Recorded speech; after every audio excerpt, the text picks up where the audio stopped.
вазорати тандурустии Қирғизистон гуфт, дар муноқишаи марзӣ бо Тоҷикистон 84 шаҳрванди ин кишвар захмӣ шуда, 3 нафар ҷон бохтаанд. Дар миёни фавтидагон як духтари 13-сола низ будааст.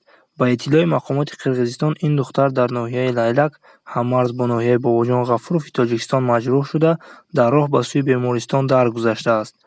мақомоти Тоҷикистон то ба ҳол теъдоди маҷрӯҳон ва ҷонбохтагонро эълон накардаанд. аммо Азияплюс бо такя ба манобеаш дар ҳукумати Исфара навишт, дар муноқишаҳои рӯзи 29 апрел дар марз бо Қирғизистон 3 шаҳрванди Тоҷикистон кушта ва 31 каси дигар захмӣ шуданд. Яке аз маҷрӯҳон раиси шаҳри Исфара Баҳоиддин Баҳодурзода аст. ҷониби Қирғизистон хонаи як сокини маҳаллаи тоҷикони ҷамоати Ворухро бо норинҷакандоз задаанд. Дар ин бора Ғафурҷон Ҷураев, раиси маҳаллаи тоҷикон, ба Азияплюс хабар додааст. Ба гуфтаи ӯ, ин ҳодиса тақрибан соати 21 шаб баъд аз як соати созишҳо барои қатъи тирпаронӣ рух дод.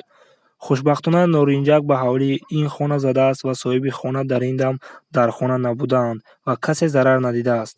Ғафурҷон Ҷураев мегӯяд, ки ҳоло ҳам дар Ворух барқ нест, роҳ бастааст ва ҷониби Қирғизистон нерӯҳои иловагиро ба нуқтаҳои марзӣ ворид карда истодааст. Манба мегӯяд, ки тирпаронӣ ҳоло баҳс нашудааст.